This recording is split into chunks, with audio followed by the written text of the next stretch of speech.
So Monday through Thursday, I end my day from 5 to 6 for class. I don't get out of class till 6 o'clock. So, Monday, my roommate who I go to the game with picks me up on campus at 6 out in front of the horse fountain over, across from the tower.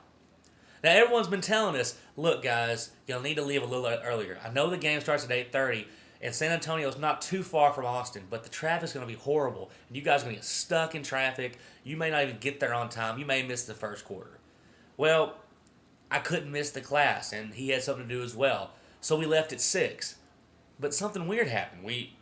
The traffic in Austin was kind of bad, but as we got on 35 and actually got past all of the clumped up traffic in Austin, the way between New Braunfels and San Marcos over to San Antonio was almost clear. I mean, there were cars there, but we were able to easily weave in and out and go almost as fast as possible with the speed of the traffic, and get there within a little bit over an hour after we left Austin. We made great time, and after the game, I commented to my roommate. I said, the way we were able to get to San Antonio through I-35, was able to maneuver through the cars and move with ease through them, reminded me a lot of the way Tony Parker was able to shed through the Dallas Mavericks defense for 38 points. The guy went off, and I could do nothing but clap for the guy because the guy he showed why he is one of the best point guards of all time.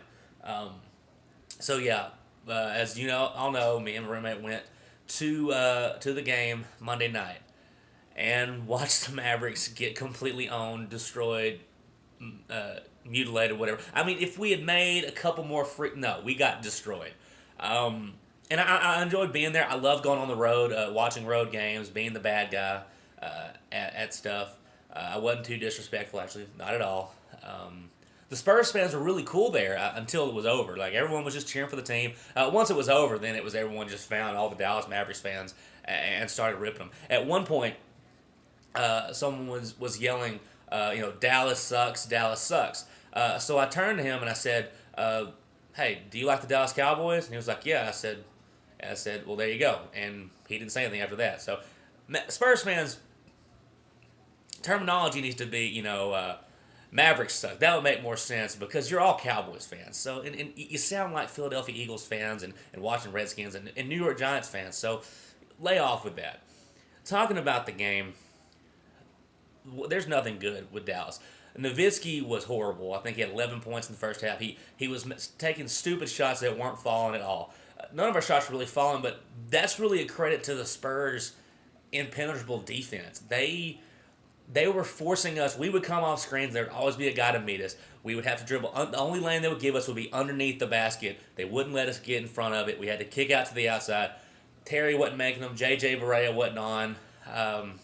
Josh Howard kept trying to force stuff. Dirk Nowitzki was forcing things. But then you look at the Spurs side. The Spurs, Tony Parker is a standout guy. 38 points. He had 19 points in the first quarter. But then you got, Tim Duncan. He wasn't really a standout day, a solid day. But then you had Matt Bonner killing you from outside. Mason was destroying us, hitting threes. At one point at the end of in the first half, we were able to whittle it down to 11 points.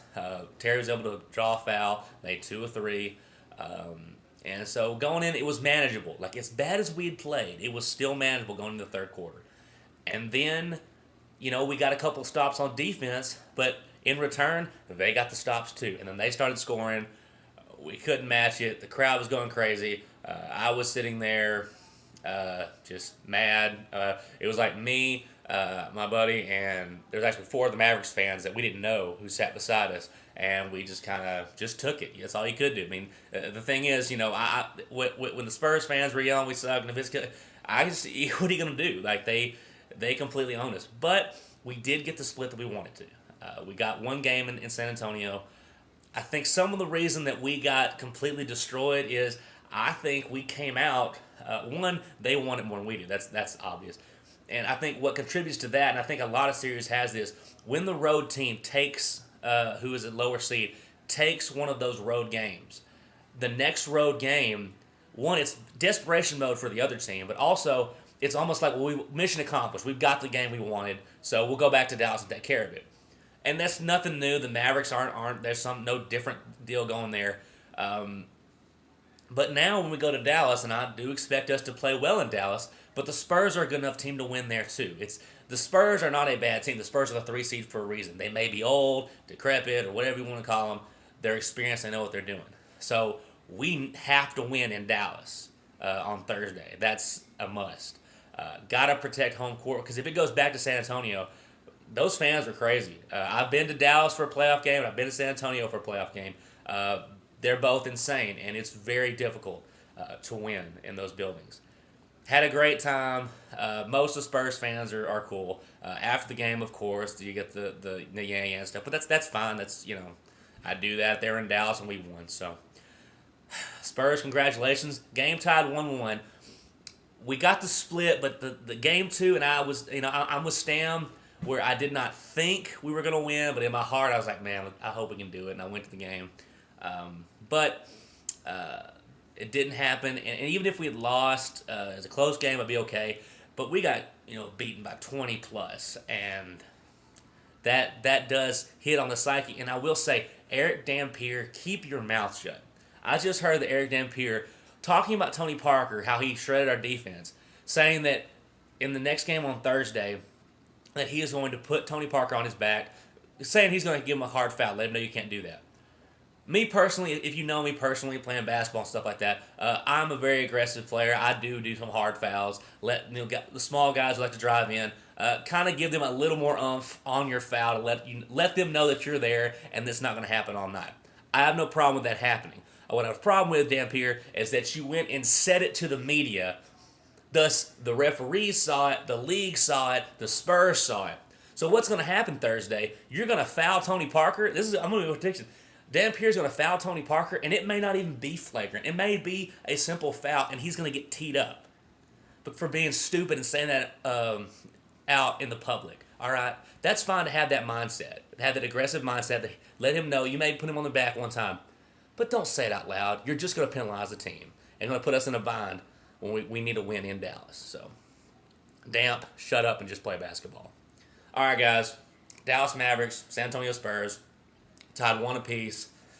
Thursday night, this is going to be a long series, but I'm still sticking. 6 games, Dallas. We're going to take the series. See you guys later. Let's go, Mavs.